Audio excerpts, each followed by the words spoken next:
जय हिंद दोस्तों, स्वागत है आपका आपके अपने एप्लीकेशन में। कैसे हैं आप सभी, बताइए कैसे हैं।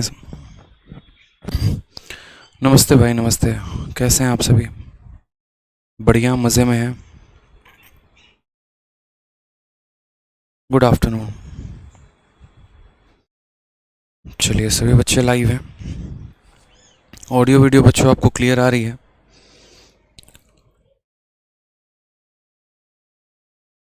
तो बताइए, हम लोगों ने कहाँ तक पढ़ा था?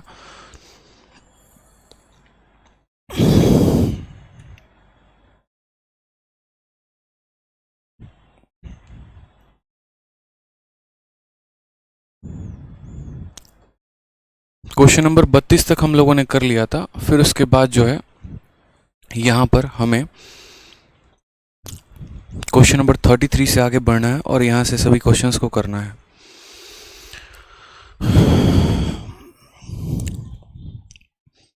चलिए, बहुत अच्छी बात है। मज़े में है, मज़े में रहना भी चाहिए इंसान को। ठीक है, तो 32 तक हम लोगों ने सभी क्वेश्चंस को कर लिए थे और मैंने कहा था कि अब इसके बाद के आगे क्वेश्चंस को हम करने वाले हैं। ठीक, जी हाँ, बिल्कुल। देखिए, जितने बच्चे मेंस की तैयारी कर रहे हैं तो उनके लिए मैंने कल एक वीडियो यूट्यूब पर डाला है। कंपाउंड इंटरेस्ट की बड़ी खतरनाक वीडियो, एकदम जहर सवाल डाले हैं। ठीक है, और उनके जहर अप्रोच मैंने बताए हैं, तो उस वीडियो को जाकर यूट्यूब पर ज़रूर देख लीजिएगा। Compound interest for CGL mains by Aditya Ranjan type करेंगे तो आपको वो वीडियो मिल जाएगी। और उस वीडियो में मैंने जितने कंसेप्ट बताए ना, इस कंसेप्ट को जाकर आप ज़रूर देखिएगा। आपका दिमाग थोड़ा सा खुलेगा। ठीक है, आपको लगेगा कि हाँ यार, एक थोड़ा हाई लेवल की चीज़ें अगर हमें सीखनी हो, या हाई लेवल के क्वेश्चंस ऐसे होते हैं और उनका ये सॉल्यूशंस होता है, ये तरीका होता है। ठीक है, तो जाकर उसको ज़रूर देखिएगा, आपके लिए काफ़ी ज़्यादा फ़ायदेमंद होगा। आ जाइए, यहाँ पर बात करते हैं क्वेश्चन नंबर 33 से लेकर 35 तक के सभी सवालों को लेकर। ठीक है, यहाँ पर तो क्वेश्चन नंबर 33 से लेकर 35 तक में हमें पहले डायरेक्शन पढ़ना होगा कि डायरेक्शन में हमें दिया क्या है, फिर उसके बाद हम सवालों को बनाएंगे। तो दिए गए डायरेक्शन में कहा गया, the given pie chart shows the number of tourist for the year 2015 travelling from India and to India. ठीक है, मतलब इंडिया से जो बाहर जा रहे हैं और एक जो इंडिया में आ रहे हैं। तो जो इंडिया में आ रहे हैं टू इंडिया, वो यहाँ पर इतना है। इंडिया में आने वाले यूएसए में 26% के लोग हैं, यूरोप से 30% लोग आ रहे हैं, अफ्रीका से 10% आ रहे हैं, ऑस्ट्रेलिया से 34% आ रहे हैं। ठीक है, और यहाँ इंडिया से जो बाहर की यात्रा कर रहे हैं उसमें अमेरिका जाने वाले जो लोग हैं, मतलब जो भारत से अमेरिका की तरफ जा रहे हैं, वो 42% लोग हैं।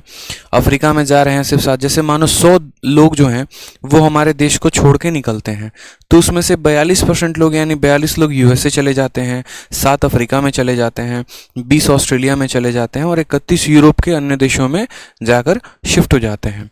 तो ये उनका डेटा दिया गया और इनके आधार पर क्वेश्चन क्या पूछा गया है, ज़रा हम वो देखते हैं। ठीक है, तो यहाँ पर देखिए, आपसे क्वेश्चन में बोला गया है, in the given pie chart if इतना इज द, देखो नंबर कितना भयानक दिया गया है। देखो, इफ इतना is the total number of tourist visiting India, जो इंडिया आ रहे हैं उनकी संख्या दी गई है, then how many visited from Australia. सवाल में यहाँ पर ये बोला गया है कि ऑस्ट्रेलिया से विजिट करने वाले कितने लोग हैं। दिए गए पाई चार्ट में यदि इतना भारत आने वाले पर्यटकों की कुल संख्या है, तो ऑस्ट्रेलिया से कितने पर्यटक आए हैं। तो ऑस्ट्रेलिया से कितने पर्यटक आए हैं, और हिंदी में भी पढ़ लीजिए। दिया गया पाई चार्ट वर्ष 2015 में भारत से और भारत की यात्रा करने वाले लोगों की बोला गया। भारत से का मतलब फ्रॉम इंडिया और भारत की यात्रा का मतलब टू इंडिया। ठीक है, तो यहाँ पर हमें जो है, यहाँ इस डीआई से कोई मतलब नहीं है इस पर्टिकुलर क्वेश्चन के लिए, क्योंकि इसमें यहाँ पर ये कहा गया है कि यदि यहाँ पर इतना जो है वो टोटल नंबर ऑफ टूरिस्ट है जो इंडिया में आ रहे हैं, तो यहाँ पर ऑस्ट्रेलिया से कितने लोग आए हैं। तो आप इस वाले पाई चार्ट को देखिए, इसमें भारत में आ रहे अलग अलग देशों की संख्या को बताया गया है कि यूएसए से इतने लोग हैं, इससे इतने लोग हैं, इससे इतने लोग हैं। यानी कहने का मतलब क्या है कि इस सवाल के लिए इस वाले पाई चार्ट की आवश्यकता ही नहीं है, तो हम लोग इसको हटा ही देते हैं जब इसकी आवश्यकता ही नहीं है तो। ठीक है, तो हमने यहाँ पर कहा कि बेटा देखो, तुम्हारी ज़रूरत नहीं है। किस सवाल के लिए? इस सवाल के लिए, क्योंकि इसमें यहाँ पर ये बोला गया है कि देखो, भारत में ऑस्ट्रेलिया से कितने लोग आए हैं, तो हमारे देश से बाहर कितने लोग जा रहे हैं उससे इनको क्या फ़र्क पड़ता है, कोई फ़र्क नहीं पड़ता है। अब सवाल में देखेंगे यहाँ तो बोलेंगे यहाँ पर कि 16,000, देखो यहाँ पर 1 6 5 7 850। ये उन लोगों की संख्या है जो आपके देश में आ रहे हैं, यानी ये कुल मिलाकर कितने परसेंट का मान है, तो 100% का मान है। और हमें यहाँ पर उन लोगों का मान बताना है, ठीक है, हमें यहाँ पर उन लोगों का मान बताना है जो ऑस्ट्रेलिया से आए हैं, और ऑस्ट्रेलिया से आने वाले कुल लोग कितने हैं, तो 34% लोग हैं। यानी यहाँ पर हम बोलेंगे कि इसका हमको कितना परसेंट निकालना है, तो 34% निकालना है, बात खत्म। ठीक है, तो हमारा यहाँ पर क्या हो जाएगा, 34%, माफ़ करिएगा, इसका कितना परसेंट निकालना है, 34%। 100% का मान दिया है, 34% का मान निकालना है, हमारा आंसर आ जाएगा। अब दिए गए सवाल में यदि आप इसको देखेंगे और मल्टीप्लाई करने चले गए ना, तो आपका जीवन का नाश हो जाएगा। कैसे सिलेक्शन लेने गए थे, सिलेक्शन देकर आ जाएंगे, बस ये समझ लीजिए। क्यों? क्योंकि मल्टीप्लाई करने के लिए ये नहीं था, आप इसमें एक कंसेप्ट लगाते, और वो कंसेप्ट लगाते डिजिटल सम का, जो हम आपको बहुत बार बताते हैं।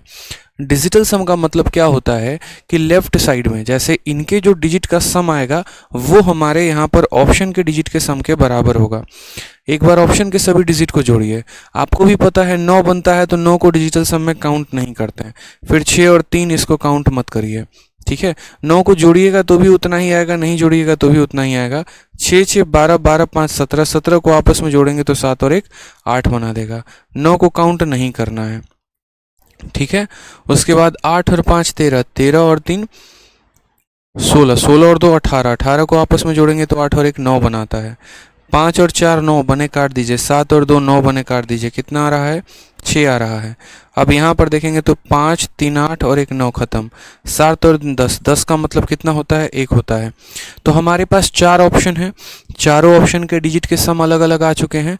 अब यहाँ पर जो हमारा क्वेश्चन है ना, इसके डिजिटल सम को यहाँ पर मैं लिख भी दे रहा हूँ, बाई डिजिटल सम, ताकि यहाँ पर कोई ये ना कहे ये कैसा गुना कर दिया सर जी यहाँ पे, बाद में नोट्स को देखते हुए। तो डिजिटल सम के माध्यम से यहाँ पर इसके डिजिट का सम लगाओ। 9 बनेगा तो काट देना, नहीं बनेगा तो छोड़ देना। 1 जमा 6 कितना, 7, 7 और 5 12, 12 और 7 19, 19 और 8 27, 27 और 5 32, 32 को आपस में जोड़ेंगे तो 5 हो जाएगा। 4 और 3 7 हो जाएगा। 7 को आप 5 के साथ गुना करेंगे तो आपका आ जाएगा 35, और वापस से 5 और 3 जोड़ेंगे तो 8 आ जाएगा। क्वेश्चन के अनुसार आपका डिजिट का सम 8 है। कौन सा ऐसा ऑप्शन है जिसका डिजिट का सम 8 है? ऑप्शन नंबर ए है। तो ऑप्शन नंबर ए को आप जो है वो करेक्ट आंसर देंगे। दाऊद जो है वो गलत आंसर दे रहे हैं। सी फॉर कह भी दो प्यार है, गलत आंसर है दाऊद जी। ए फॉर आ जाओ कभी हवेली पे इज द करेक्ट आंसर हो जाएगा। सिंपल डिजिटल सम लगाना था, चारों ऑप्शन के डिजिटल सम अलग अलग आ गए थे, तो इसका भी डिजिटल सम लगाकर आंसर दे देना था। क्लियर हो गया? यहाँ पर कभी भी बड़ा बड़ा गुना करने के लिए नहीं होता है। सीपीयू में जानकर बहुत बड़े बड़े मल्टीप्लिकेशंस दिए जाते हैं, लेकिन आप इसको गुना ना करें तो बेहतर है, ठीक है। क्यों अपने जीवन की बर्बादी करनी। आ जाइए यहाँ पे, अब अगला सवाल देखते हैं। अगला सवाल यहाँ पर क्या है? Next question, in the given pie chart from which country tourist have come to India more than Indians going to that country. ठीक है, और क्या इसका डेटा हमें दिया गया है? नंबर के बारे में तो कोई जिक्र भी नहीं है। सवाल में यहाँ बोला गया है, दिए गए पाई चार्ट में उस देश में जाने वाले भारतीयों से अधिक पर्यटक किस देश से भारत में आए पर्यटक हैं। यानी यहाँ पर तो पहले हमें बताना पड़ेगा, कुछ तो टोटल नंबर के बारे में इनको जानकारी देनी चाहिए। क्या शीट में यहाँ टोटल नंबर के बारे में कोई भी जानकारी है? ये बताइए। एक बार हम लोग शीट देखते हैं। क्वेश्चन कौन सा है? 34 है।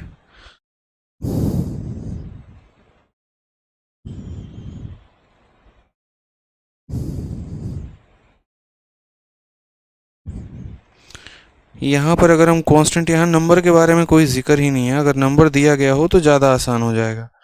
क्वेश्चन नंबर 34 में देखिए बोला गया, in the given pie chart from which country tourist have come to India. ठीक है, tourist have come to India more than Indians going to that country. कहने का मतलब यहाँ पर क्या है कि कौन सा ऐसा इसमें देश है, ये आपके 4 ऑप्शन हैं, इसमें कौन सा ऐसा देश है जहाँ से टूरिस्ट जो है इंडिया में ज़्यादा आए हैं रादर देन, मतलब कहने का मतलब ये है कि जैसे मान लीजिए कि इसमें कौन सा ऐसा देश है, जैसे हमारे देश से कुछ लोग किसी और शहर में जा भी रहे हैं, और हमारे देश से किसी सुनिए, हमारे देश से कुछ लोग जो हैं हाँ, अलग अलग देश में जा रहे हैं, जैसे हमारे देश से कुछ अमेरिका में जा रहे हैं, अफ्रीका में जा रहे हैं, ऑस्ट्रेलिया में जा रहे हैं, यूरोप में जा रहे हैं, और हमारे देश में अलग अलग देशों से लोग आ भी रहे हैं। तो ऊपर वाले सवाल में ये पूछा गया है, ठीक है, कि from which country tourist have come to India, मतलब यहाँ पर कौन सा ऐसा कंट्री है जिससे हमारे देश में लोग ज़्यादा आए हैं और हमारे देश के लोग वहाँ कम गए हैं। जैसे मान लीजिए कि आपके देश में कई सारे देशों से लोग आए हैं और आपके देश से कई सारे देश में लोग गए भी हैं, तो इसमें आपको वो कंट्री बताना है, जैसे मान लीजिए हो सकता है ऑस्ट्रेलिया हो जाए आंसर, हो सकता है यूरोप हो जाए कन, जिससे हमारे पास ज़्यादा लोग आए हैं और हमारे देश से जाने वाले वहाँ के लोगों की संख्या कम है। यानी हमें डिफरेंस का खेल खेलना है। अगर हम यहाँ पर दोनों के जो है वो एक तरीके से नंबर को हम बराबर मानते हैं, तो हम बोलेंगे देखो अफ्रीका से आने वाले 10% लोग हैं लेकिन अफ्रीका जाने वाले 3% लोग हैं, यानी यहाँ पर बात करें तो अफ्रीका से हमें 3% लोग ज़्यादा मिले हैं। उसी तरीके से अमेरिका में जो है ये आंसर नहीं हो सकता है, क्यों? क्योंकि अमेरिका से कम लोग आए हैं लेकिन अमेरिका जाने वाले ज़्यादा हैं, हो ही नहीं सकता। ऑस्ट्रेलिया से 34% लोग आए हैं और ऑस्ट्रेलिया सिर्फ 20% लोग गए हैं, यानी ऑस्ट्रेलिया का 14% हो जाएगा। यूरोप में अगर हम बात करें तो सिर्फ 30% लोग आए हैं और 31% लोग यूरोप गए हैं, यानी यूरोप भी नहीं होगा। यानी दो कंट्री ऐसी होगी जहाँ से हमारे पास लोग संख्या ज़्यादा आए हैं, यानी ऑस्ट्रेलिया और अफ्रीका। अगर हम बात करें तो ऑस्ट्रेलिया और अफ्रीका, यानी ऑप्शन नंबर क्या होगा? ए होगा। यानी यही वो दो कंट्री हैं जहां से हमारे पास जो लोग हैं वो ज़्यादा आए हैं, ठीक है, जहां से लोग हमारे पास ज़्यादा आए हैं और यहां से लोग हमारे देश से ये कम गए हैं, ठीक है। लिस्ट हालांकि इनकम्प्लीट है, अगर यहाँ इनका डेटा दिया गया होता तो ज़्यादा आसान होता। अगर हमने इनको जो आंसर दिया है वो यहाँ पर डेटा को बराबर मानकर, जैसे दोनों की संख्या को हमने 100 मान लिया, तो 100 का 10% यानी 10 लोग अफ्रीका से आए हैं और 100 का 7% यानी 7 लोग अफ्रीका में गए हैं, यानी आज भी हमारे देश में 3 लोग जो हैं वो हैं। आप ऐसे समझ लीजिए। तो ऑस्ट्रेलिया एंड अफ्रीका जो होगा वो हमारा क्या हो जाएगा? करेक्ट आंसर हो जाएगा। कभी कभी हो सकता है पेपर में डेटा ना दे, तो परेशान उसके लिए नहीं होना है। आ जाइए अगले सवाल को ज़रा देखिए, नेक्स्ट क्वेश्चन में क्या बोला है। In the given pie chart if the number of tourist visiting India, Bharat में आ रहे लोगों की संख्या अगर यहाँ पर इतनी है, and the number from India to other country, और भारत से जा रहे लोगों की संख्या इतनी है, तो सवाल में यहाँ पर हमसे ये कहा गया how many more people visit the USA from India than from USA to India. अब ये सवाल बढ़िया बन गया, मतलब भारत में आ रहे लोगों की भी संख्या दे दी और भारत से जा रहे लोगों की भी संख्या दे दी, और यहाँ पर ये बोला गया है कि बताओ, ठीक है, समझना मेरी बात को, दिए गए पाई चार्ट में यदि भारत आने वाले पर्यटकों की संख्या इतनी है और भारत से अन्य देशों में जाने वाले पर्यटकों की संख्या इतनी है, तो संयुक्त राज्य अमेरिका से भारत की तुलना में भारत से कितने अधिक लोग संयुक्त राज्य अमेरिका को जाते हैं? जाहिर सी बात है कि भारत से हमारे देश में अमेरिका से हमारे देश में कम लोग आ रहे हैं, लेकिन हमारे देश से अमेरिका में ज़्यादा लोग जा रहे हैं। तो बोला गया है इसकी तुलना में कितना लोग जो है वो वहाँ पर जा रहा है, यानी हमें इसका डेटा निकालना है और इसका डेटा निकालना है और दोनों को क्या कर देना है? माइनस में। तो सबसे पहले इस दिए गए सवाल के अनुसार हमें ये पता करना होगा कि हमारे देश में अमेरिका से कितने लोग आए, फिर हमें ये पता करना होगा हमारे देश से अमेरिका में कितने लोग गए, और तब हम उनका डिफरेंस निकालेंगे, ठीक है। आप यहाँ पर भी चाहें तो डिजिटल सम का कंसेप्ट का इस्तेमाल कर सकते हैं बड़े प्यार से, आराम से।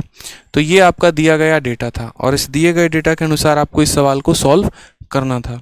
एक पल के लिए हम इसको छोटा कर दिए हैं क्योंकि आप लोगों ने सवाल को पढ़ लिया है।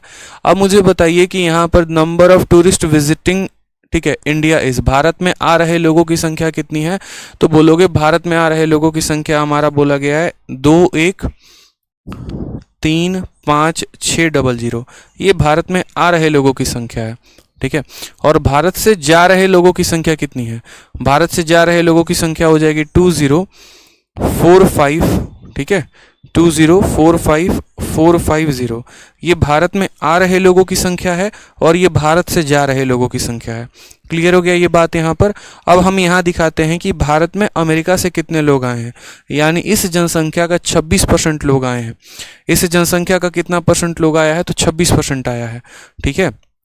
और भारत से कितना लोग गया है? तो इस जनसंख्या का 42% गया है, यानी हमें इसका 42% निकालना है और इसका 26% निकालना है और दोनों को घटा देना है, ठीक है।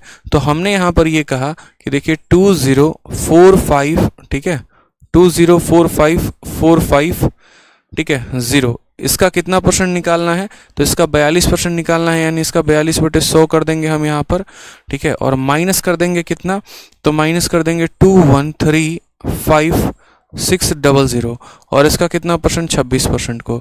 यानी यहाँ पर ये जो है समझ लेना, ये फ्रॉम इंडिया, भारत से जा रहे लोगों की संख्या है, भारत में आ रहे लोगों की संख्या है, और हमें इन दोनों का डिफरेंस निकालना है। वापस से हम यहाँ पर जो है वो डिजिटल सम का चूज़ करेंगे कि यहाँ पर कौन सा ऐसा ऑप्शन है जिसका डिजिटल सम जो है वो मैच कर जाए। तो सारे पहले ऑप्शंस के हम डिजिटल सम देख लेते हैं। 3 3 6 और 3 9 खत्म, 8 3 11 का मतलब डिजिटल सम 2 आ जाएगा, ठीक है। 9 हमारा खत्म हो जाएगा, उसके बाद 8 और 7 15, 15 और 3 18, 8 7 15 3 18 का मतलब 9 खत्म, यहाँ इसका डिजिटल सम 5 हो जाएगा। 7 और 2 9 खत्म, 5 और 4 9 खत्म, 6 और 3 9, यानी इसका डिजिटल सम 9 हो जाएगा। 7 और 2 9 खत्म, 9 खत्म, 8 8 16, 16 और 6 22, 22 का मतलब डिजिटल सम 4 हो जाएगा। यानी हमारे चारों ऑप्शंस के जो डिजिटल सम हैं वो हमारे अलग हैं, चारों ऑप्शंस के हमारे डिजिटल जो सम हैं वो अलग हैं। देखो डिजिटल सम का मतलब सिंपल इतना बोलूँगा, सभी अंकों को जोड़ देना और आखिरी तक जोड़ना, ठीक है। सभी को जोड़ो और आखिरी तक जोड़ो, एक अंक तक जोड़ के, 3 3 6 3 9 3 12 12 8 20, 20 को भी आपस में जोड़ दो, 2 + 0 2 के बराबर। इसी तरीके से कर करके सबको जोड़कर लेकर आए हैं, ठीक है। अब यहाँ पर आ जाइए, और डिजिटल सम में जहाँ 9 बनता है उसको काउंट नहीं करते हैं। जैसे देखिए 5 और 4 9 बन गया, मत काउंट करिए, 5 और 4 9 बन गया, मत काउंट करिए, सीधा यहाँ पर 2 लिखिए, ठीक है। और 2 को आप किसके साथ गुना करेंगे, तो 4 और 2 6 के साथ गुना करेंगे, माइनस, ठीक है। 5 और 3 8 और 1 9 बन गया, खत्म बात। यहाँ पे 6 और 2 कितना हो जाएगा, 8 हो जाएगा, इंटू यहाँ पर कितना, 6 × 2 8 हो जाएगा।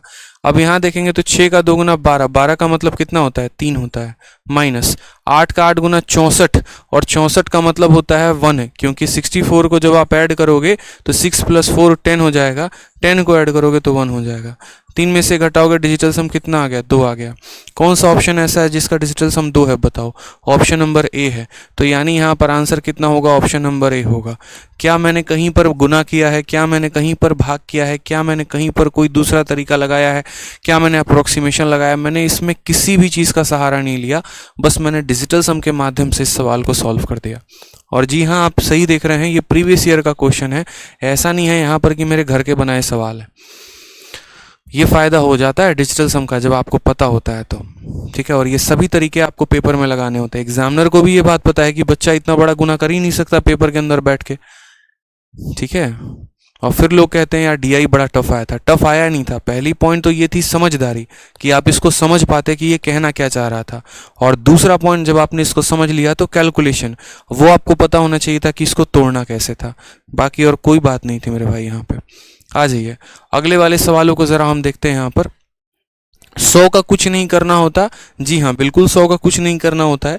इसीलिए नहीं क्योंकि 100 का मतलब वो एक होता है, 1 + 0 + 0, किसी संख्या के नीचे एक है उसका कोई मतलब नहीं होता, कोई फर्क नहीं पड़ता है यहाँ पर, ठीक है। आप उसको ऐसे ही उसको छोड़ सकते हैं, कोई टेंशन की बात नहीं है, ठीक है। आ जाइए अगला सवाल देखते हैं मेरे भाई। अगला सवाल में क्या बोला गया है, बोला गया the given bar graph shows the biscuit exports of India over a period of 5 year, study the graph and answer the question that follow. दिया गया बार ग्राफ 5 वर्षों की अवधि में भारत के बिस्कुट निर्यात को दर्शाता है, कि भारत से कहाँ कहाँ कितने कितने बिस्कुट निर्यात हुए हैं, यानी एक्सपोर्ट किए गए हैं, उसके बारे में बता रहा है। अगर हम बात करें यहाँ पर, ठीक है, ये मैथ फिजिक्स एजुकेशन ये सब कहाँ से आ गया मेरे भाई, ठीक है, ये सब कहाँ से आ गया है ये बताना। ये वाला इसके अंदर फर्जी आ गया मुझे लग रहा है।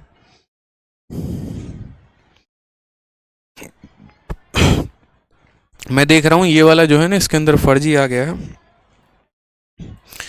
बिस्किट के निर्यात में मैथ फिजिक्स कहाँ से आ गया।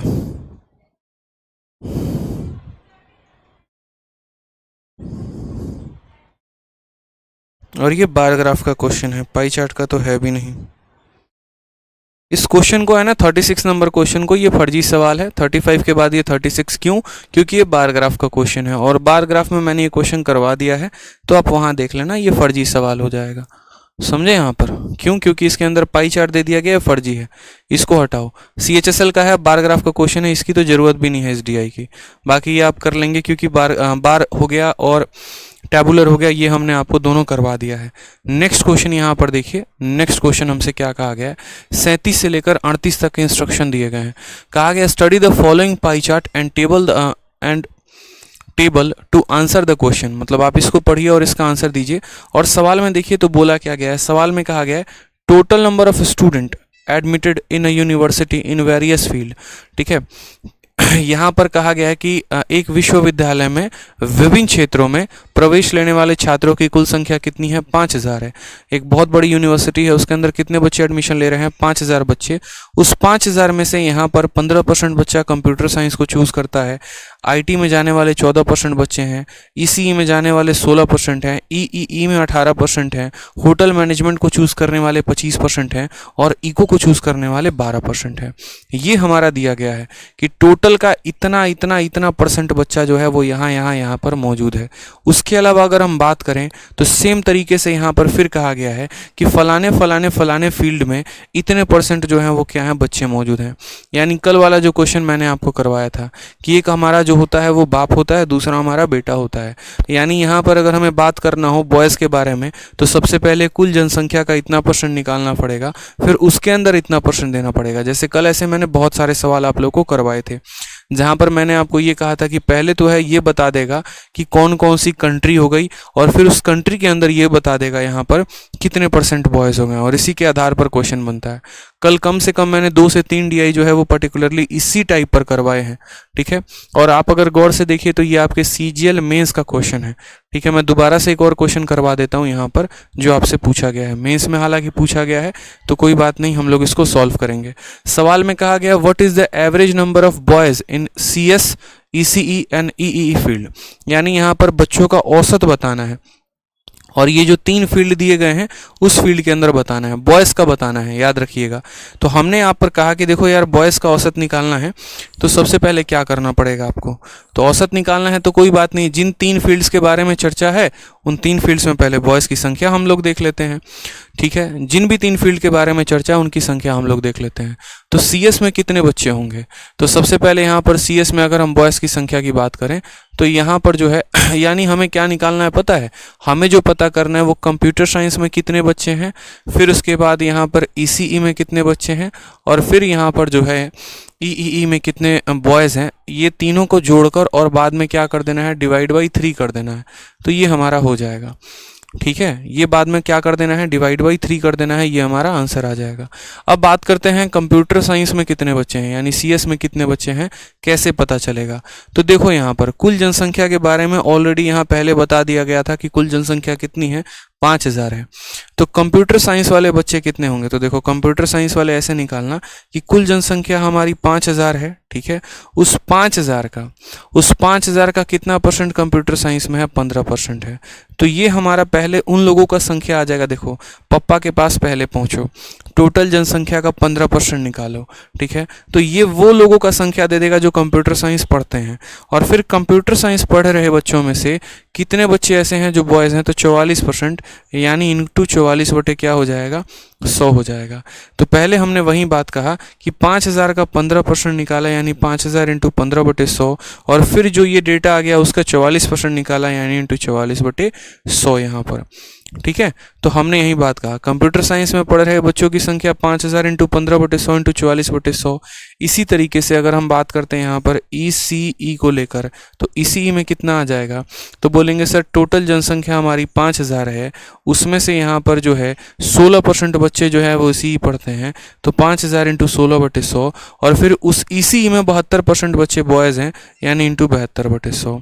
फिर उसके बाद यहाँ पर ई जो है वो बोला गया है, तो ई में टोटल 5000 बच्चे होंगे, उसके बाद उसमें से 18% बच्चे यानी इंटू 18 बटे 100, और इंटू यहाँ कितना हो जाएगा मेरे भाई यहाँ पर, तो ई में 68% है यानी इंटू 68/100। अब असल में आपको क्या करना है सर, आपको इन तीनों को जोड़ देना है। आपको क्या करना है, इन तीनों को जोड़ देना है। जब आप इन तीनों को जोड़ने जाओगे तो आपके पास कॉमन डेटा क्या मिलेगा, देखो तीनों को जोड़ना है तो कॉमन डेटा 5000। देखो यहाँ पर अगर आप गौर से फरमाओगे तो 5000 5000 5000, तो जो कॉमन आ गया वो 5000 आ गया। ठीक है, उसके बाद इसके नीचे भी यहाँ 100 को 2 बार गुना, 100 को 2 बार गुना, 100 को 2 बार गुना, तो यहाँ पर इसके नीचे 100 को 2 बार गुना यानी 4 जीरो आ जाएगा। कॉमन ले लो। यहाँ पर 15 इंटू 44 बच जाएगा, लिख दो यहाँ 15 इंटू 44, ठीक है। यहाँ कितना बच जाएगा 1672, तो 16 इंटू 72 लिख दो यहाँ पर। और यहाँ कितना बच जाएगा 1868 बच जाएगा, तो 1868 लिख दो यहाँ पर, ठीक है। यहाँ पर ये हमारा टोटल डेटा हो गया और उसको किससे भाग कर देना था 3 से। तो ये सारे स्टेप हमें यहाँ नहीं करने पड़ते, बिना इनको लिखे भी हम काम कर सकते थे, ठीक है। समझ में आ रहा है बात यहाँ पे कि CS हो गया, इसी हो गया, ये हो गया, हम डायरेक्ट कॉमन निकाल लेते, क्योंकि यार देखो 5000 बट्टे में इतना जो है वो हर किसी के पास आना है।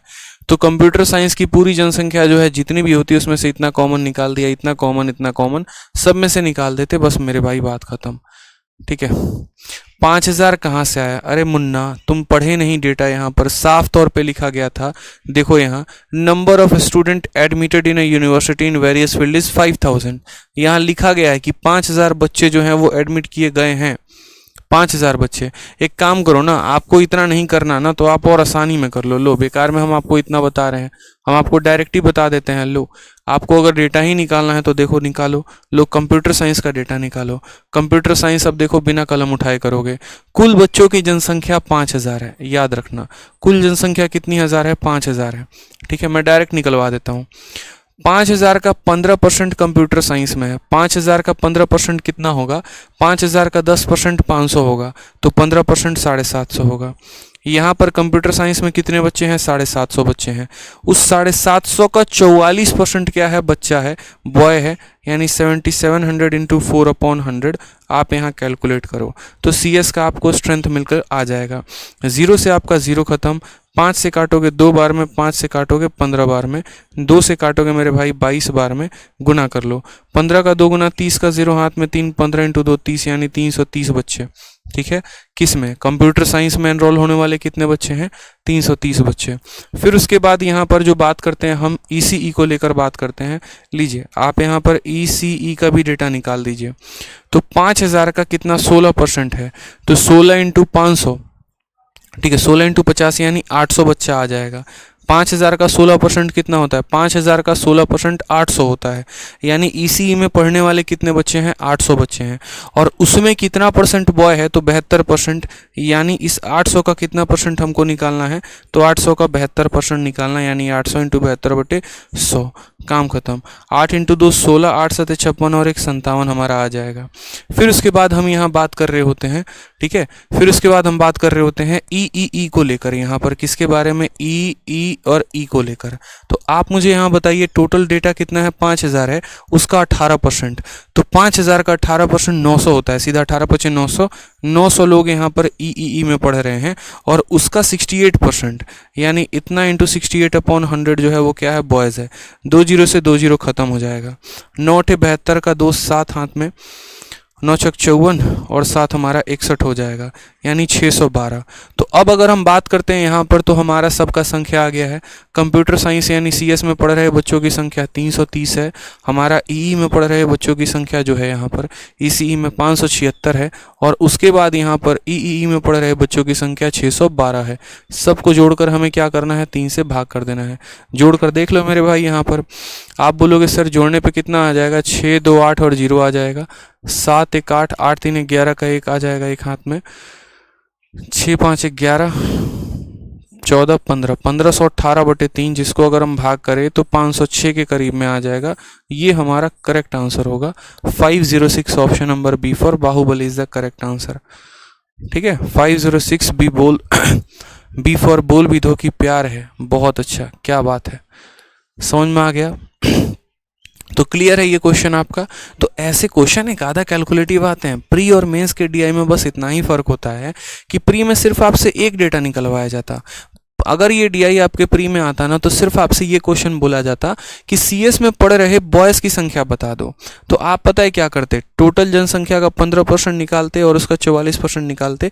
यानी प्री में पूछा जाता तो मात्र यहाँ ये पूछ लिया जाता कंप्यूटर साइंस यानी CS में पढ़ रहे बच्चों की संख्या क्या है।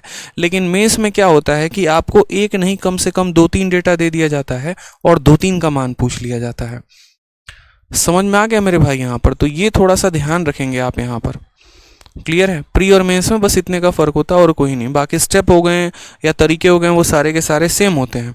अब अगर आप इस क्वेश्चन को देखिए, सेम तरीके से बोला गया, what is the difference between number of girls in IT and number of girls in ECE. यहाँ डिफरेंस पूछा गया कि आईटी में गर्ल्स पढ़ रहे संख्या और ईसीई में गर्ल्स पढ़ रही संख्याओं का अंतर कितना है। हमने कहा यार देखो इतना हलवा सवाल, और पर्सनली मैं आपको बताऊं इस सवाल से मुझे याद आ गया, हमारे गुरुकुल में यहाँ पर जो है वो एक है, मतलब हमारे डाउट टीचर हैं करके, संदीप करके हैं, और संदीप जो है उनका पेपर जो था वो इसी को पेपर था। देखो 2019 से मैं भी हूँ selected as a excise inspector हूँ, और 2019 के सीजीएल के पेपर से हमारे संदीप सर भी हैं, वो टैक्स असिस्टेंट सेलेक्टेड हैं। मेरा पेपर 16 तारीख को था, 16/11/2020 को, और संदीप का पेपर जो था वो 18/11/2020 को करके था। ये 18 तारीख का जो मेंस का पेपर हुआ था ना, ये इतना हलवा पेपर था कि सीजीएल के इतिहास में अगर सबसे आसान पेपर पूछा गया था ना, मतलब एमटीएस से भी आसान, तो 18 नवंबर 2020 का पेपर पूछा गया था। जो सारा बवाल हुआ था, जो हमारा रिजल्ट नहीं आ रहा था, वो इसी के चलते।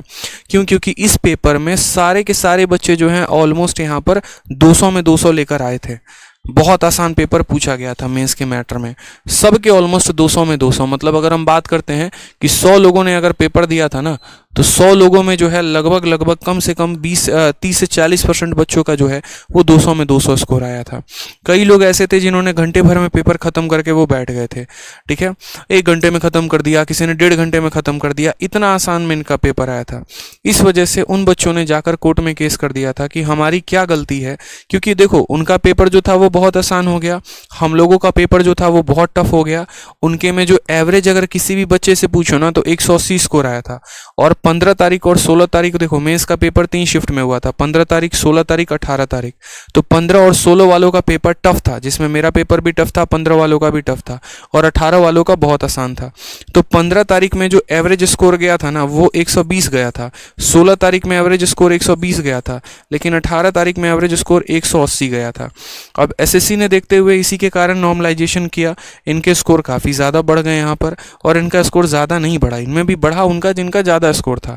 इस वजह से यहीं पर एक भाई साहब थे, एक नालायक भाई साहब, वो काफ़ी ज़्यादा इस बात को लेकर नाराज़ हो गए, और नाराज़ हो गए तो उन्होंने कोर्ट में केस दायर कर दिया एसएससी के खिलाफ, और इसी वजह से इतना लंबा समय तक जो है वो कोर्ट का केस चला था, वही नॉर्मलाइजेशन के ऊपर, ठीक है।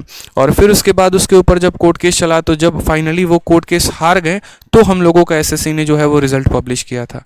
अब यहाँ पर जब ये शिफ्ट आ गया, तो पहले तो मैंने आपको एक कोर्ट केस भी बता दिया कि ये कोर्ट केस का मामला क्या था। फिर अब हम आते हैं संदीप के एग्जाम्पल को लेकर कि हम संदीप का एग्जाम्पल क्यों दे रहे थे। संदीप ने प्री का पेपर अच्छा दिया था, नो डाउट, बाकी सभी चीज़ें अच्छी थी। संदीप के 200 में 200 नहीं आए थे। संदीप के 200 में 200 इसीलिए नहीं आए थे क्योंकि पर्टिकुलर इसी सवाल में, ये गर्ल्स वाले क्वेश्चन में संदीप ने गलती कर दिया था। जब वो पेपर देकर आया तो उसके बाद कहा कि भाई जी कसुत्ता आसान सवाल था, लेकिन मैंने है ना यहाँ पर गर्ल्स का डिफरेंस पूछा था, शायद मैंने बॉयज़ का निकाल दिया था और मेरे से यो गलती हो गई। और उस गलती के चक्कर में क्या हुआ यहाँ पर कि संदीप को हमेशा ऐसा लग रहा था, जब वहाँ पर जैसे अलग अलग चैनल्स के वो जब एनालिसिस देख रहे थे, तो उनको ऐसा लग रहा था कि मेरा सिलेक्शन अगर होगा तो 2 नंबर से, और मेरा सिलेक्शन अगर छूटेगा तो भी 2 नंबर से। तो उनको इस सवाल के लिए काफ़ी ज़्यादा अफसोस था। क्यों ऐसा अफसोस था? देखो, अगर संदीप का ये सवाल सही होता तो देखो, जिनके भी 200 में 200 आए थे ना इस पर्टिकुलर शिफ्ट में, उनको मार्क्स को बढ़ाकर 248 कर दिया गया था, लेकिन जिनके 197.5 आए थे ना, उनके मार्क्स को बढ़ाकर मात्र 210 किया गया था। तो अगर इस लड़के के एक सवाल और सही होते ना, तो इसको देखो कितना ज़्यादा नंबर का फ़ायदा होता। यहाँ पर इसको सिर्फ 12.5 नंबर का फ़ायदा हुआ है, लेकिन यहाँ पर वहीं 48 नंबर का फ़ायदा हो जाता। तो सिर्फ एक सवाल के चलते इसको उतना नंबर का फ़ायदा नहीं मिला, और फ़ायदा नहीं मिला तो ये लड़का एकदम बॉर्डर पर आ गया। टोटल फाइनल स्कोर 700 में इसका स्कोर 625 के करीब में बन रहा था, जनरल कैटेगरी से 625 या 624 के करीब में। तो इसको हमेशा इस बात का होता था कि अगर मेरा सीजीएल में सिलेक्शन होगा तो इतना तो पता है कि टैक्स असिस्टेंट ही मिलेगा इतने मार्क्स में, अगर मेरा सिलेक्शन होगा तो मात्र 1 या 2 नंबर से, और अगर मेरा सिलेक्शन छूटेगा भी तो मात्र 1 या 2 नंबर से, ठीक है। और एक सवाल ने इसकी ऐसी मतलब पूरे टाइम पर जब तक रिजल्ट नहीं आया था, पूरे 1.5 साल तक उसके दिमाग में ये तलवार लटकी पड़ी थी, मेरा सिलेक्शन होगा भी कि नहीं होगा। कई रात उसके सपने में आते थे कि यार मेरा नहीं हुआ, मैं 2 नंबर से रह गया, और कई रात ऐसे आते थे मेरा हो गया। फाइनली जिस दिन हम सब का रिजल्ट आया तो यकीन मानिए उस लड़के का सिलेक्शन मात्र 2 नंबर से हुआ। अगर उसका 2 नंबर में थोड़ा भी कम होता या 2 नंबर से अगर एक भी क्वेश्चन कम होता तो उस लड़के का सिलेक्शन नहीं होता, संदीप का। तो एक सवाल ने उसका सिलेक्शन कराया है। और मेरा कहानी 2018 में क्या था कि एक सवाल ने मुझे रिजेक्ट किया था, 1.4 मार्क्स से जो है मेरा सिलेक्शन रह गया था।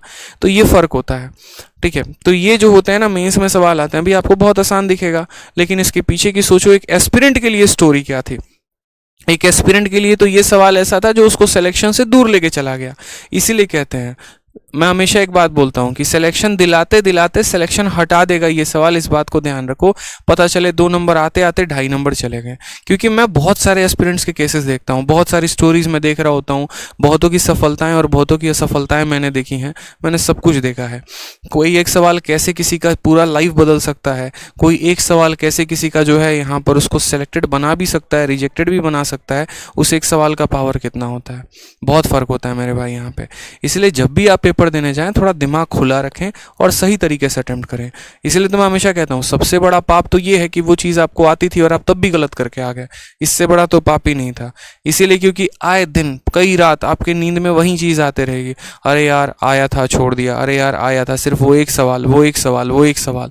जो नहीं आता था उसके लिए तो दुख ही नहीं होगा, लेकिन जो आता था और जिसमें सिली मिस्टेक कर दी है और उसके वजह से यदि आपका सिलेक्शन रह जाता है ना, तो फिर तो बड़ा पछताओगे आप, ये बात समझ लो, ठीक है। तो जल्दीबाजी में भाई साहब ने गलती कर दी। हालांकि सवाल में दम नहीं है, ये बात हमें ही पता है, दम नहीं है। मैं एक एग्जांपल दे रहा हूँ, इस डेट को, इस शिफ्ट को, इस क्वेश्चन को यहाँ देखते हुए मुझे वो केस स्टोरी याद आ गया, ठीक है। जाकि संदीप पढ़ने में बहुत अच्छे हैं, 197.5 वो 200 में लेकर आए थे, लेकिन जल्दीबाजी के चक्कर में यहाँ पर एक लंका लग गई थी उनकी, ठीक है। आ जाइए यहाँ पर देखिए, तो सवाल में कहा गया आप जाइएगा, लिस्ट निकालिएगा सीजल 2019 का, उसमें जाकर संदीप काली रामना नाम का एक नाम सर्च करेंगे, आपको मिलेगा। वो टैक्स असिस्टेंट हमारे साथ ही हैं, गुरुकुल में ही रहते हैं वो भी, ठीक है। तो इस एक सवाल ने उनको पूरे 1.5 साल तक उनके दिमाग में ये तलवार रखा था कि अगर मेरा होगा भी अगर मेरा नहीं हुआ ना तो जिम्मेदार सिर्फ यही सवाल होगा, ठीक है।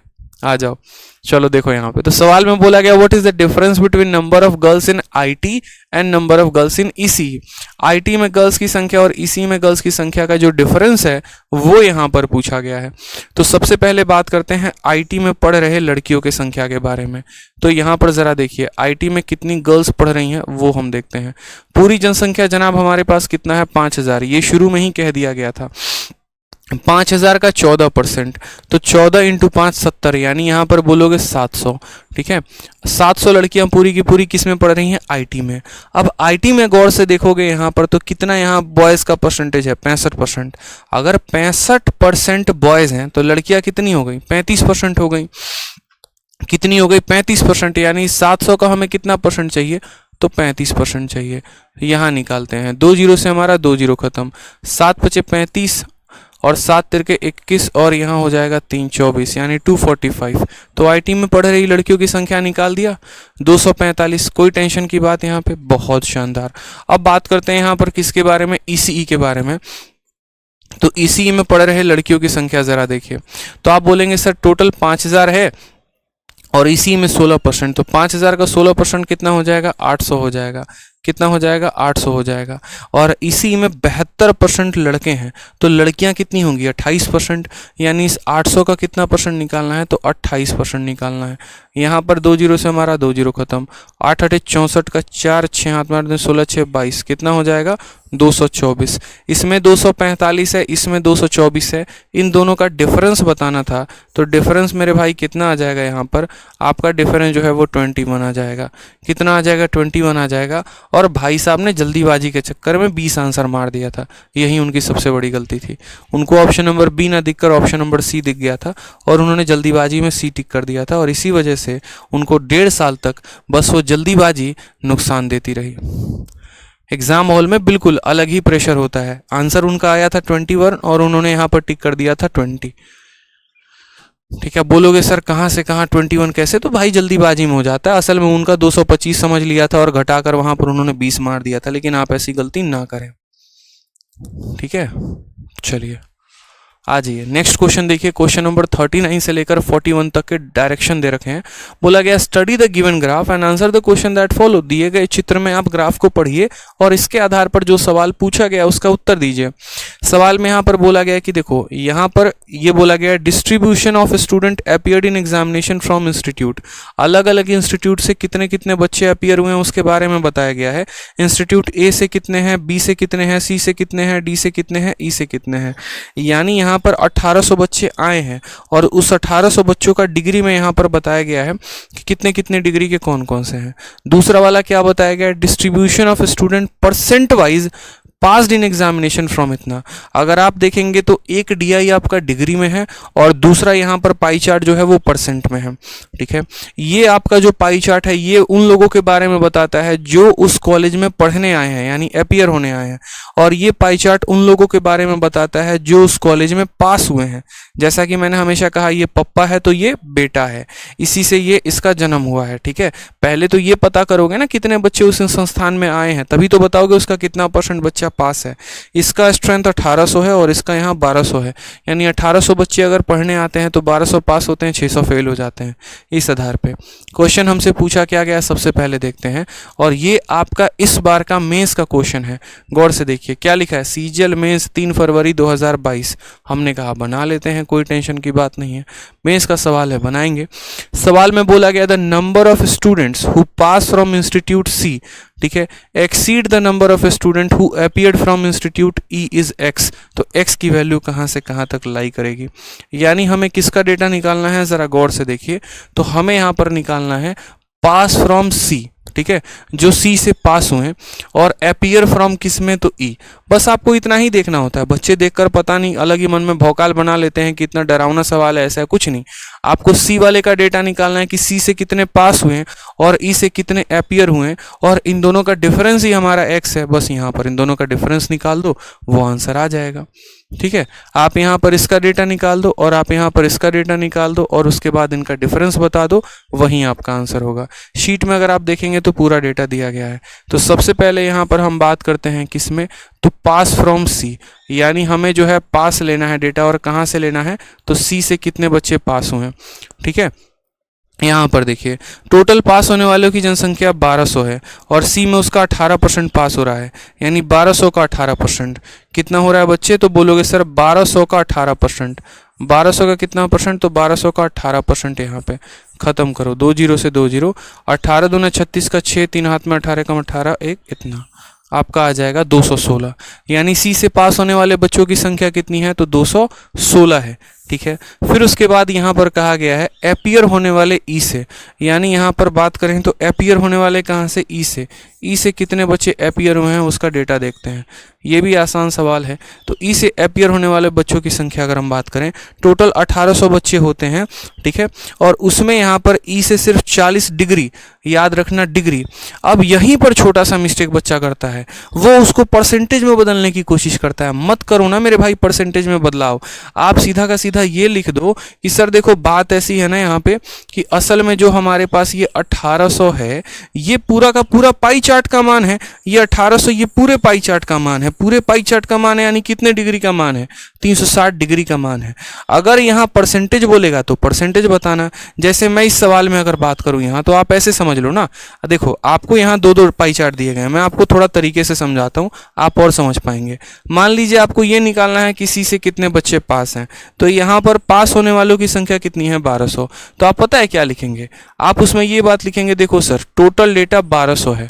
ठीक है, ये पाई चार्ट परसेंटेज में है कि डिग्री में है, तो बोलोगे सर ये पाई चार्ट परसेंटेज में है, यानी असल में ये जो है कितने परसेंट का मान है, तो ये 100% का मान है। कितने का मान है, तो 100% का मान है। हमें किसका निकालना है, सी का, और सी का मान कितना 18%, तो हम यहाँ पर इसको 18% से गुना करते हैं। हम असल में बैकग्राउंड में ये काम कर रहे होते हैं। ठीक है, परसेंट से परसेंट खत्म हो जाता है, 2 जीरो से 2 जीरो खत्म हो जाता है। ठीक है, और तब हमारा यहाँ पर 216 आता है। ठीक, उसी तरीके से अगर हम इस वाले पाई चार्ट की बात करें, टोटल डेटा इनके पास कितना है 1800 है, तो हम यहाँ बोलते हैं टोटल डेटा कितना है 1800 है। अब ये जो टोटल डेटा है मेरे भाई, ये इस कंप्लीट पाई चार्ट का मान है, यानी पूरा यहाँ पर डिग्री का मान है, यानी ये 360 डिग्री का मान है। ये परसेंट में था तो 100% का मान है, और डिग्री में था तो 360 डिग्री का मान है। यानी ये 18 जो है यहाँ पर, ये कितने डिग्री का मान है, 360 डिग्री का मान है। हमें किसका निकालना है, ई का मान, यानी 40 डिग्री का मान निकालना है।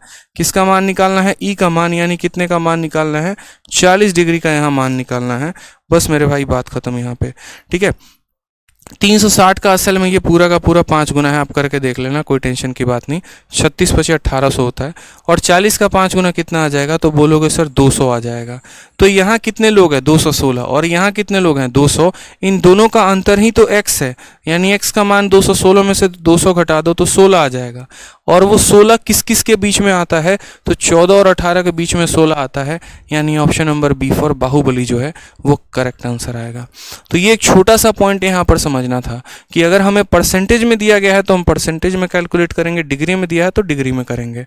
ये जो था 100% का मान था, 18% का निकालना था, और ये जो था 360 डिग्री का मान था, 40 डिग्री का मान निकालना था। क्लियर है, बताइए। चलिए आ जाइए यहाँ पर नेक्स्ट क्वेश्चन देखते हैं। नेक्स्ट क्वेश्चन हमसे क्या बोला गया है, द नंबर ऑफ स्टूडेंट, ठीक है, यहाँ पर पढ़ते हैं एक बार कितने सवाल है वो देख ले। 44 ही क्वेश्चन है, अच्छा है।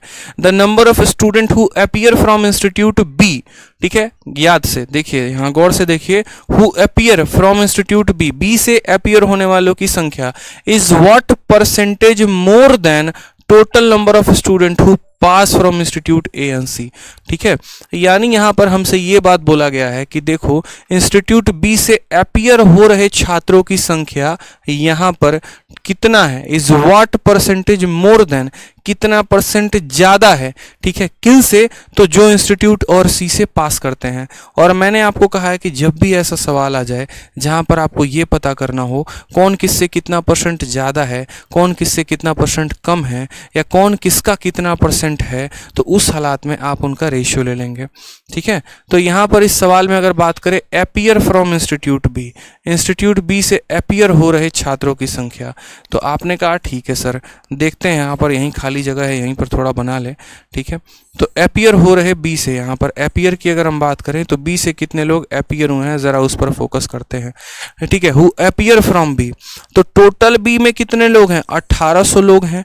और उसमें यहाँ पर जो है आप बोलोगे सर देखो बात ऐसी है, बी से अपीयर होने वालों की संख्या, तो जो ये 1800 है ना, ये हमारा 360 डिग्री का मान है।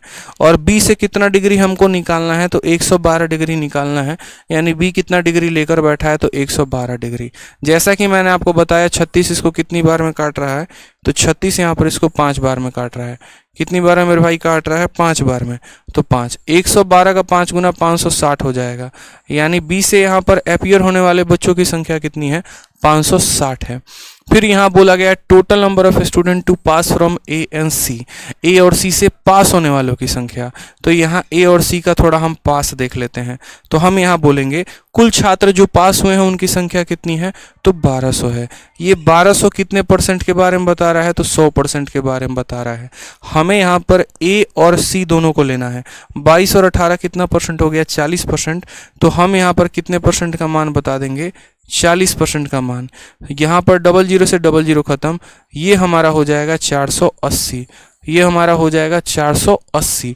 तो सवाल में यहाँ पर कहा गया है number of student who appear from B is what percentage more than total number of इतना, यानी ये जो 560 है ये 480 से कितना परसेंट ज़्यादा है, ये जो 560 है ये 480 से कितना परसेंट ज़्यादा है। तो आप यहाँ पर बोलोगे सर परसेंटेज मोर बराबर कितना परसेंट ज़्यादा है, तो आप बताओ। ये यहाँ से 80 ज़्यादा है, कितना ज़्यादा है, 80 ज़्यादा है, और कितने के ऊपर, तो जिससे कंपैरिजन किया जाए, यानी 80/480 into 100%।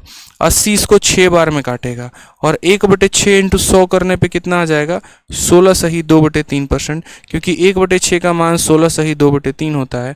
Option number A for आ भी जाओ इज द करेक्ट आंसर आ जाएगा। क्लियर हो गया मेरे भाई यहाँ पर। बड़े आसान तरीके से आपने b का मान निकाल दिया, आपने a प्लस c का मान निकाल दिया और फिर उसके बाद ये बता दिया कि ये वाली संख्या इससे कितना % जो है वो ज़्यादा है। बहुत शानदार बच्चों, बहुत शानदार। तो ये सारे आपके मेंस के सवाल हैं, देखते चलिए। ठीक है, मेंस के सवाल हैं ये। नेक्स्ट क्वेश्चन नंबर 41 को देखिए, इसी तरीके से बोला गया है, if the ratio of number of boys to that of girls who pass from institute A is 5:6, यानी इंस्टीट्यूट ए में यहाँ पर जो पास हुए हैं, जो पास हुए हैं उनमें यदि लड़के और लड़कियों का अनुपात दे रखा है और कहा है कि and 40% of the student who pass from D R boys, और ड्यू में जितने लोग पास होते हैं उसका 40% बॉय है, then the ratio of number of boys who pass from institute A to that of who pass from institute D is. बहुत शानदार क्वेश्चन यहाँ बोला गया है। देखिए सिंपल सा बात पता है क्या है, सबसे पहले तो आपको ये वाला पाई चार्ट ये बता देगा कितने लोग उसमें पेपर देने आए थे, फिर ये वाला पाई चार्ट ये आपको ये बता देगा कि उसमें से कितने % बच्चे पास हुए हैं। अब उनमें भी आपको सवाल में एक और डेटा दे दिया और ये बोल दिया यहाँ पर कि देखो ए में जो पास हुए हैं ना, इंस्टीट्यूट ए में जो पास हुए हैं उसमें लड़कों और लड़कियों का अनुपात 5:6 है, और साथ में इंस्टीट्यूट डी में, यहाँ पर इंस्टीट्यूट डी में जो लड़के हैं वो 40% है। यानी आपको इंस्टीट्यूट ए में लड़कों की संख्या निकालनी है, इंस्टीट्यूट डी में लड़कों की संख्या निकालनी है और आपको उनका रेशियो लेना है। यही बोला गया है, then the ratio of number of boys who pass from institute A to that who pass from institute D, हमसे ये बोला गया है। तो हमने कहा कोई बात नहीं, हमें यहाँ पर जो है यहाँ बॉयज लेना है जो पास किए हैं, और कौन से वाले इंस्टीट्यूट से, तो ए से, और फिर उसके बाद वहीं बॉयज जो पास किए हैं और कौन से वाले इंस्टीट्यूट से, तो डी से, और इनका हमको क्या लेना है, रेशियो। तो हम यहाँ पर ये बात बोलेंगे, देखिए बात ऐसी है, टोटल जनसंख्या कितनी है, तो बोलेंगे सर 1200 है। ठीक है, 1200 में पहले कितने लोग ए में पास होते हैं, तो 1200 का 22% लोग पास कर जाता है, ऐसे लिख दो यहाँ पर। ठीक है, 1200 का कितना % पास कर जाता है, तो 22%, तो यहाँ ऐसे मिलेगा 1200 का 22% जो है, यानी 22/100 आप ऐसे कर दो, पास हो गया। ठीक, अब ये हमारे पास कुल मिलाकर पास लोगों की संख्या आ जाएगी। ये उन लोगों की संख्या होगी जिन लोगों ने पेपर को पास किया है, उसमें लड़के भी हैं और लड़कियां भी हैं, और वो किस अनुपात में है, तो 5 और 6 के अनुपात में है। यानी असल में ये जो डेटा है ना, ये 5 + 6 यानी 11 का मान है। अगर मुझे बॉयज़ का निकालना है तो मुझे 5 से गुना करना पड़ेगा, यानी मैं कहूँ टोटल जनसंख्या को 5/11 से गुना करना पड़ेगा, क्योंकि टोटल जनसंख्या 11 का मान है जिसमें लड़के सिर्फ 5 यूनिट हैं, यानी ये टोटल अगर 11 का मान है तो 5 का मान बताना पड़ेगा। इससे हमें किसकी संख्या पता चल जाएगी, बॉयज़ की संख्या। फिर उसके बाद यहाँ पर बात करते हैं इंस्टीट्यूट डी में। तो यहाँ देखिए इसमें भी पास होने वाले छात्रों की संख्या 1200 है, साथ में यहाँ पर अगर हम बात करें डी को लेकर तो 20% है। तो यहाँ 1200 का कितना % बच्चा पास किया है, तो 20% बच्चा पास कर गया है। और उस पास वाले छात्रों में बॉयज़ की संख्या कितनी है, 40% है। बॉयज़ की संख्या कितनी है, 40% है, तो बोलेंगे इंटू 40/100, यानी यहाँ पर ये उन लोगों की संख्या आ गई जो इंस्टीट्यूट ए से लड़के जितने पास हुए हैं उनकी संख्या है, और ये उनकी संख्या है जो इंस्टीट्यूट डी से जितने लड़के पास हैं। टोटल का इतना %, फिर उसका 5/11, टोटल का इतना %, फिर इतना। अब आराम से आप इसका खेल खेलते जाओ, काटने कूटने का और कोई बात नहीं है। 1200 से आप यहाँ 1200 को काट दो, 100 से आप यहाँ 100 को काट दो, 11 से आप इसके 22 को 2 बार में काट दो। ठीक है, यहाँ इसके 1 0 से 1 0 को ख़त्म, 1 0 से इसके 1 0 को ख़त्म। आपका यहाँ का 2 यहाँ के 2 को काटेगा, यहाँ बच गया 5 और यहाँ बच गया 4। ये आपका करेक्ट आंसर आ जाएगा। बस यही फ़ायदा होता है। बहुत लोग क्या करते हैं, अलग अलग डेटा जो है वो यहाँ पर निकाल कर और फिर जो है अलग अलग डेटा निकाल कर तब रेशियो लेते हैं। मैं शुरू से कहता हूँ, रेशियो निकालना हो या परसेंटेज निकालना हो, आप एक ही साथ पूरे डेटा को लेके चलना, ताकि आपका काम आसान हो जाए। ठीक है, अब आ जाता है पाई चार्ट का लास्ट वाला डीआई। क्वेश्चन नंबर 42 से लेकर 44 तक ये आपका लास्ट डीआई है। सेम तरीके से यहाँ पर सेम क्वेश्चन बोला गया है, study the given pie chart and answer the questions that follow. यहाँ बोला गया है distribution degree wise of student appear in examination. Same पीछे वाले क्वेश्चन का फोटोकॉपी है, जिसमें यहाँ पर एक जो डिस्ट्रीब्यूशन है वो डिग्री में बताया गया है और दूसरा डिस्ट्रीब्यूशन परसेंटेज में बताया गया है। वहाँ पर भी पास वालों की संख्या वहाँ टोटल की संख्या दी गई थी, यहाँ भी टोटल की संख्या दी गई है, और पीछे वाले क्वेश्चन में पास की संख्या दी गई थी, यहाँ भी पास की संख्या दी है, और उसी आधार में क्वेश्चन पूछा गया है। यानी दोनों के दोनों जो DI थे वो सेम थे। आपका इस बार CGL का मेंस 2 अलग अलग शिफ्ट में हुआ।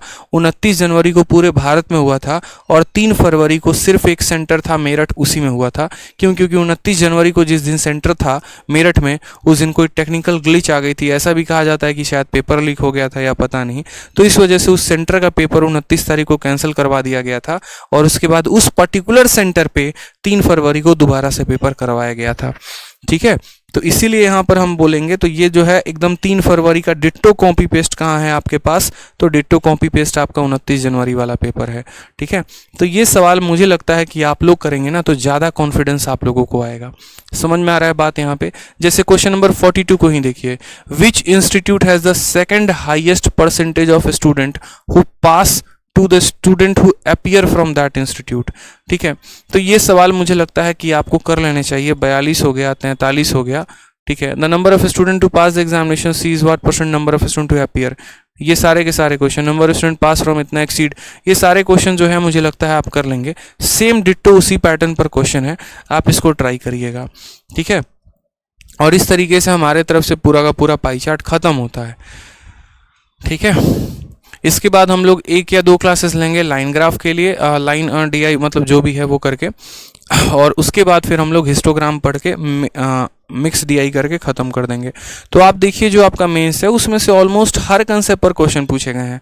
आपको मैंने ये भी दिखाया था कि देखो आपका जो 29 जनवरी का इसी बार का मेंस था, उसमें आपके बार ग्राफ के भी क्वेश्चन थे, उसमें आपके जो है टेबुलर DI के भी क्वेश्चन थे, उसमें पाई चार्ट का भी क्वेश्चन था, हिस्टोग्राम का भी क्वेश्चन आता है CPO के पेपर में। तो इसीलिए ऐसा नहीं हो सकता है कि आप यहाँ पर किसी पर्टिकुलर टाइप को छोड़कर चले जाएँ, क्योंकि जैसा कि मैंने आपको बताया जितना वेटेज आपका ज्योमेट्री का है उतना ही वेटेज आपका डाटा इंटरप्रिटेशन का भी है। ठीक है, तो इसीलिए दोनों को बराबर महत्व देकर पढ़िए। ऐसा मत करिए कि लोग ज्योमेट्री के लिए बवाल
तो इतना जो है मेरे तरफ से काफ़ी है, आप मन लगाकर पढ़िए। मैं यही कह रहा था कि आप जो है जितना मैं आपको DI में कंटेंट दे रहा हूँ, आप मेरी शीट को एक तरफ रख दीजिएगा, और आपका दोस्त यार रूममेट कहीं पर किसी से पढ़ रहा हो तो आप बोलिएगा कि एक बार वो अपने डाटा इंटरप्रिटेशन की शीट को एक तरफ रखे, वो जिस भी टीचर से पढ़ रहा है।